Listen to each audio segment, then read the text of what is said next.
What's sprouting, everybody? Summer Carrot here. Still just very passively going for Dark Aether as just something to do. Unfortunately, XDefiant got delayed a little bit. I believe it was an indefinite delay. Just after the public testing, I guess they had more problems than they were expecting. I mean, I'd much rather wait for a fully polished game than get something like the whole Call of Duty cycle again. That's all good with me. I mean, it is unfortunate. It is disappointing, of course, and I am very excited for XDefiant. Definitely have to be the most excited out of the goobers out of my little friend group. I'm so sorry, teammate. I mean, it could just be tired of shooters or tired of like the Call of Duty style shooters. I'm very hopeful. I'm very optimistic about XDefiant. I'm also really curious to see how Modern Warfare 3 is gonna go. And I don't really know if I would be getting Modern Warfare 3, honestly. The zombies really turns me off, how it's like more like an Outbreak style again. I wasn't really a whole big fan. The whole reason why I got Cold War in the first place was because of Outbreak, because I thought it was like gonna be an open map, round-based zombies game mode. I'm like, that sounds absolutely delicious. I'm gonna eat that shit up for breakfast, lunch, and dinner, baby. And then it just obviously wasn't that. We'll have to see. I don't know if there's gonna be an open beta or whatever on PC. It was really weird. I saw like a QR code on Twitter. It's like, hey, scan this. You want a chance to get a code or whatever for the beta. I scanned it. It said I got my code. Never got an email about my code or where to redeem it. I probably wouldn't be getting it unless introduce a round-based zombies game mode. Or we'll just have to see with the feedback of their zombies. But actually, I'm also going to do another little callback to my first commentary that I did. I mentioned how I was watching Game of Thrones for the first time. If people wanted to, I could give like a little update of where I'm at. Give like a little reactions, little feedback, theory crap, quick recap. I've never seen Game of Thrones ever. I've only ever seen one of the White Walker fights. I don't know if there actually is multiple. It was like the show like first came out. My dad was just like, hey, you want to see a dope ass fight scene? I'm like, hell yeah, I want to watch a dope ass fight scene. Threw it up. I watched it. I'm like, whoa, Jon Snow is a handsome motherfucker. And then that was about it. Like, honestly, Jon Snow, that's like my dream beer. Like, nothing too crazy. Very full and just like,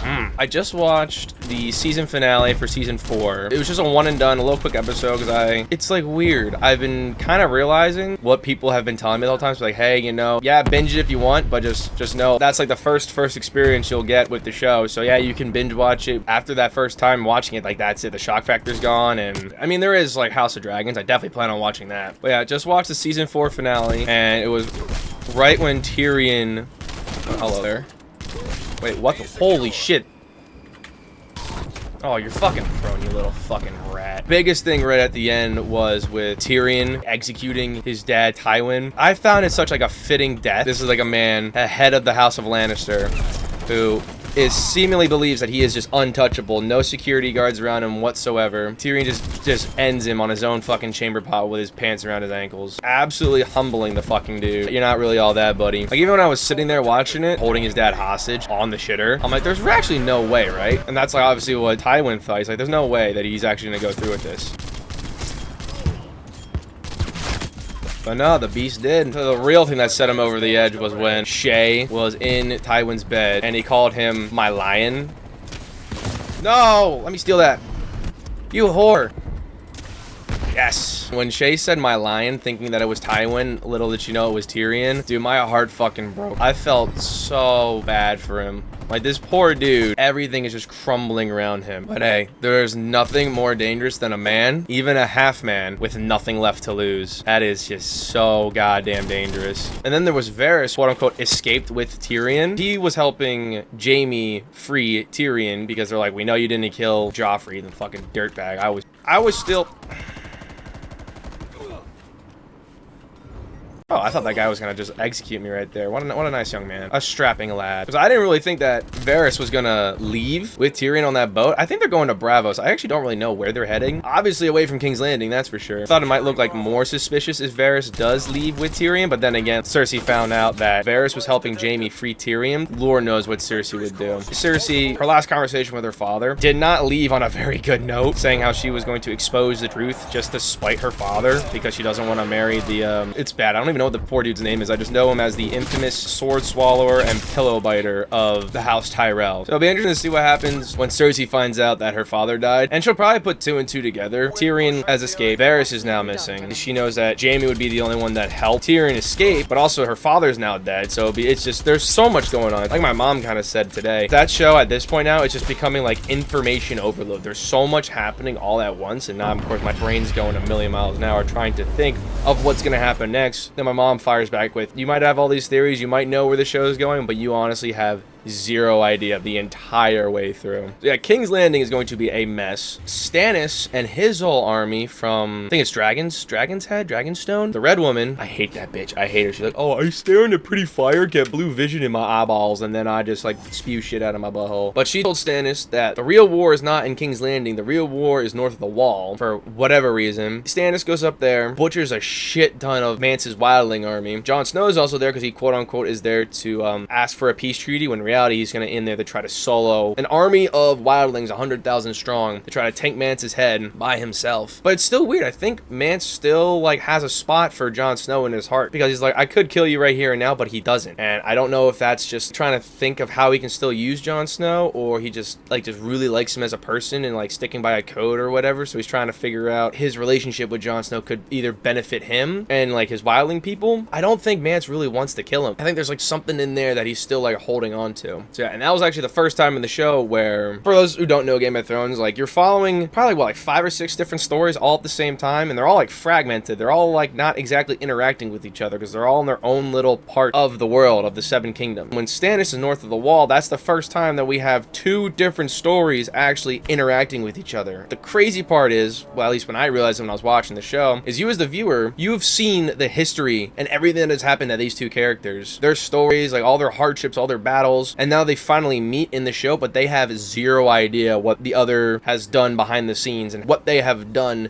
to get to the position that they are at in the current point in the show. So I thought that was super fucking cool. The first wildling attack on the wall occurred where we saw the giants, we saw the mammoths. I think Mance also said like those 2 giants were the last in their bloodline, I believe. My memory from at least the White Walker fight, there was a giant motherfucker taking on these White Walkers. So I don't know if that was a giant or maybe that was just like a really fucking tall dude. I don't really know. So what else has happened? Oh, actually another thing that happened in the latest episode, the Hound and Lady Brienne, they actually met because Brienne is running around the Seven Kingdoms with Podrick trying to find Sansa and Arya to, I guess, bring them to their aunt because she swore an oath to their mother, Lady Stark, to save or bring the girls back to her, but obviously she can't do that because Red Wedding. So Brienne was trying to get Arya to come with her, but she's like, I don't want to. And the Hound's like, well, no, I don't want to either. So I guess the Hound like kind of adopted her in a sense. He went to the Bloody Gate, found out that her aunt is now dead. So now the Hound's like, well, shit, I can't get a bounty for you anymore. I can't get my gold. So I guess it'd be like, we can be homies for a little bit, even though Arya wants to kill the Hound because he's on her list. So they were duking it out. The Hound and Brienne ended up getting to a point where fighting with their swords and whatnot. I can't even remember because it all happened so fast, because then they started fighting with their fists, like kicking and punching each other. Brienne ended up getting like a rock and just started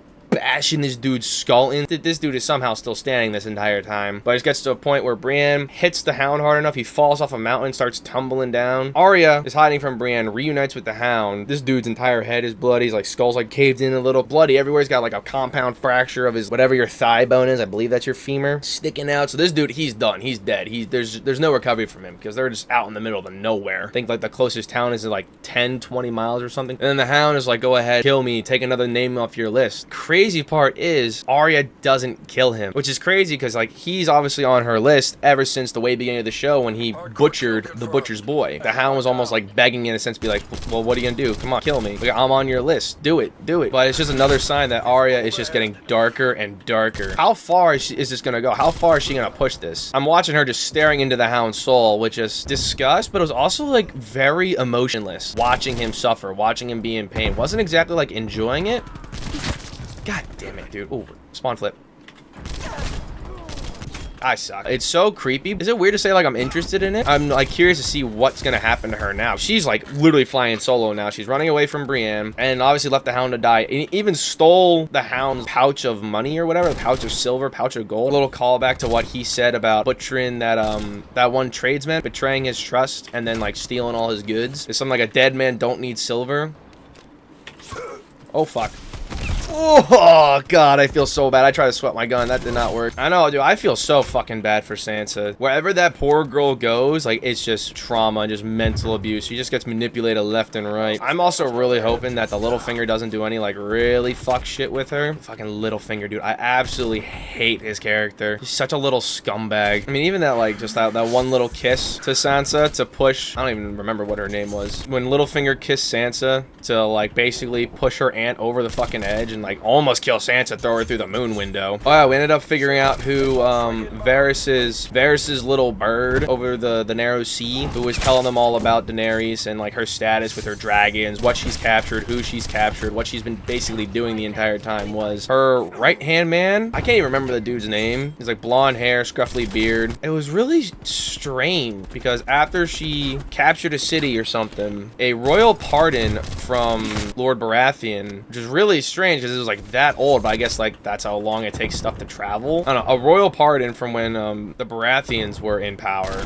Technically, Tommen and Joffrey were basically Baratheon. They didn't have the name Lannister, but pretty much everybody knows that they're freaking incest babies. He got because the old leader of the Kingsguard, who is now with her, because Cersei was like, hey, you're like old as shit and you can't protect my son, so you're like not gonna be employed anymore. Basically told him to fuck off. He went across the Great Sea to find Daenerys, who obviously I guess they know from the letters that were being leaked. He got the letter from, or the royal pardon went to the guy who's it was the pardon for. It's like, hey, I just want to let you know beforehand, man to man or whatever, macho-y macho, that you're basically fucked, so get ready, Buttercup. I'm surprised Daenerys didn't kill him though. She's like, I want you to go on your own way, and if you're not out of here by nightfall, you will die.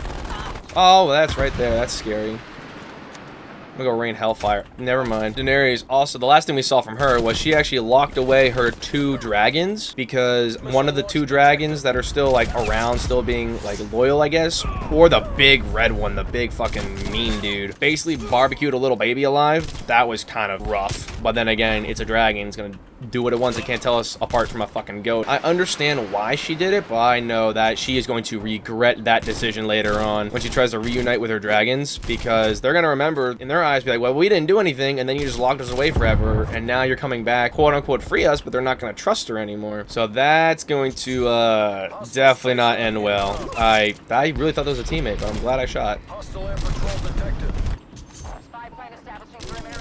Really hope I didn't call that in too early. I did call that in too early. That's our ripperoni pepperoni right there. The whole Theon situation. Theon is basically Reek now. This dude has been freaking absolutely just traumatized by Ramsay. Fucking psychopath. The fact that even the Bolton sigil is little human being flayed alive is just absolutely absurd. Obviously, I can't stand the Boltons because he's the one who went up to Robb Stark, already littered with arrows, just says the Lannisters send their regards, and just stabs Robb straight through the fucking heart. There was even a whole rescuing party from the Iron Islands. Theon's sister grabbed their fastest boat, their best fighters, top resources, swords, armor, everything, to go save Theon, who is just literally living in a dog's pen with the other hounds. His sister goes to open it up. He keeps screaming that he's Reek, loyal Reek. He even like bites his own sister's hand to have her let go of him, and then crawls back into his little cage, like absolutely terrified of what Ramsay's gonna do to him as like a reward for staying as loyal Reek. Ramsay gives him a bath. He's like, I need you to do something very special for me. I need you to be somebody you're not. Theon Greyjoy. I'm just sitting there like, this dude is a absolute freaking psychopath. And I didn't think I was gonna feel sorry for Theon. He took over Winterfell, burnt the 2 farmers' boys thinking that it was the Stark boys, and not to mention the absolute disastrous beheading of Roderick Cassel, and just for him just refusing to submit to Theon, refusing to submit, especially after Theon basically being raised by the Starks, being raised by the Northern Men as one of their own. And he even looks to Theon saying, God's help you, Theon, for you are truly lost. I'm a little hazy on this part. Forget if it was before or after this scene, but there was some talk about a proper beheading, a proper execution. A one clean cut, quick and easy, quick and painless is how you put the soul to rest. And if you do not, you will be haunted for the rest of your days. And let's just say, Theon didn't exactly do it in one shot. Honestly really gave me Negan vibes from The Walking Dead. And for those that know, you unfortunately know with me. And it's all that, but just after his own men knocking him unconscious, scorching Winterfell to the ground, and then just all this torture, I actually feel fucking bad for the dude. He actually, I don't even remember where his Iron Island brothers were held up. They were in not a good spot, getting pretty sick from disease and famine and whatnot. And he was talking about how the Boltons would give them safety, give them shelter, and to cross the Iron Islands to get back to their home. The one bald dude who was originally with Theon before he got knocked out, he was like being really stubborn to that's something like a whipped dog would say, like, you're not Theon Greyjoy, the Boltons have like corrupted you. And Theon actually almost snapped because he started whispering to herself that like, no, I'm Reek, no, I'm loyal Reek. But it wasn't until another Iron Islander came in, and he was obviously being pretty sick and tired of being sick and tired. It's like, if we surrender, we'll be safe, right? And Theon like reassured and be like, yes, you'll be safe, you'll be treated well, you'll be treated good. The absolute next scene we see is that same dude who killed his own Iron Island brother. We see him flayed alive, or not flayed alive, but he was flayed, not anymore alive. Lord Bolton walked with Ramsay and basically made him an official Bolton. He's no longer a Snow anymore. He's no longer a bastard son. That power is 100% not going to go to Ramsay's head. Definitely not going to abuse that power on our poor boy Reek. I'm just waiting for Ramsay to command him to do something just so unbelievably foul, and the Reek personality snaps and the Theon comes back. It's going to be absolutely wild. I'm just waiting for it to happen.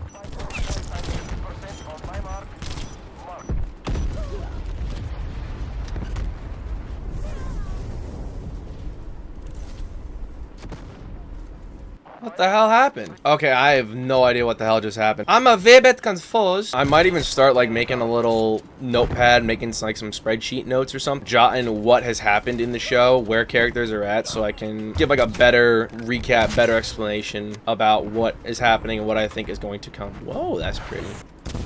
Enemy attack helicopter above. Because after Tyrion asked trial by combat, and then Lord... fuck, I forget the dude's name. Pedro Pascal. I actually don't know how you pronounce his first name, honestly. That's a little embarrassing. See, I don't know. He was only there for such a short amount of time. Let me see if I can't look it up real quick. Oberyn. I loved his fucking character. Oberyn Martell. Because Tyrion's champion in his trial by combat, was fighting the Mountain. The Lannisters, the king, their champion was going to be the Mountain, who was just an absolute giant, brawlic Goliath of a fucking man. Did some not nice things to Oberyn's sister and their kids. So he wanted justice and to, I guess, basically have the Mountain admit to what he did. He was toying with them, even had the Mountain on his back after like slicing his leg up and stabbing him through like the chest, just being real cocky, circling him. And then the Mountain tripped him and basically turned his head into a gusher. The dude's head literally popped like a watermelon between a goth girl's thighs. Absolutely horrific. I really like this fucking character too. I've also just realized that I'm just not allowed to like characters anymore. Any character that I like, or any character that has some like remnants of honor and morale and just not being an absolute scumbag, is just a matter of time before their name is just on fucking death's door. Or why are we sweating? So I don't know how it's gonna deal with overseas, because the Martells are across the narrow sea. Now, obviously they never liked Lannisters before, but now that one of their prince has now dunzoed, that's definitely gonna cause some friction of family relations. That, I mean, there already were some pretty rough connections over there. Wow, you pushed up a lot faster than I expected. My leg just turned into gold. What was that? I don't know. Something that isn't this entire video is basically going to be me talking about Game of Thrones, because I've just been thoroughly obsessed with the fucking show. It's honestly so... I'm very glad that I started watching it. Yeah, people say like, oh, I can't watch it because of the last season. Honestly, yeah, the last season might fucking suck or whatever. Oh my god, there's so many people over there. But everything leading up to the last season has been absolutely ridiculous. I am so invested with the world. I am so invested with the story that's being told. It honestly kind of makes me want to try and read the books. I've said this before, but I've been really trying to make reading a better habit of mine, just because I want to do something productive other than just scrolling through hours of fucking brain rot of social media. And at least right now with books, I still... Why are you... Oh my god. Oh my god, they are still spawning here. Oh, I didn't reload cancel. What? They have no idea though. Why are you still here? Why are you still spawning here? Holy gee, dude, what was going on? Enemy harp. Does this get rid of a harp? I actually don't think it does, but we're gonna find out. Whoa, oh my, what is happening? What is happening? That does destroy a harp? Yo, that's strong as shit. This game is how old? I'm still learning stuff about it? That's crazy. But something that's not Game of Thrones related. We're closing in on 1,000 subscribers, which is pretty fucking sick. I have nothing planned, of course, because why would I think ahead for this kind of stuff? I kind of have something planned. I mean, I don't know if it's going to really, like, live up to the hype of having 1,000 subscribers. Basically, the entire time of me doing this whole YouTube thing, I feel like I've been limiting myself the entire time, not having certain features or not doing certain things on the channel. I mean, other than that, my evenings have been completely filled up with the Phillies and the Eagles. As of now, Eagles are still 5-0. I don't know if they're the only undefeated team left in the NFL. I haven't really been keeping up with a lot of things in the NFL. Mainly just watching the Birds anytime they're on. I really got disrespected twice in the same kill cam. That, when you got the brotherly shove in your arsenal, is absolutely next level. Like, you cannot be contained. No, I dare the NFL to do something about it. It's not our fault that we are the best team of conforming organized mass and just absolutely obliterating the other defense when it's 3-1, 2-1, 4th-1. Like, just get better. It's not our fault you guys are trash cans. Then we got the Phillies, wild card in the postseason, Red October, baby. It's 1-1. Phillies went to the Braves, who, all I'm just gonna say is I am genuinely surprised how quiet the Braves fans are. Citizens Bank Park, every single pitch that's thrown, every single thing that even happens in that stadium, there's either a cheer or a boo. There is not a pitch or an inning that is silent at Citizens Bank Park. For the Braves, they only cheered when it was like a guaranteed positive thing was going to happen, like a 99.9% chance that something good for the Braves was going to happen. Other than that, like for the 7 innings that Wheeler was just absolutely making the batters look like golfers, absolute silence. But then it wasn't until a couple hits that they had and that home run, then the Braves actually started getting lively. 1-1 now. All they got to do is go to Citizens Bank Park, have that home court advantage, have those Philly fans as passionate as ever,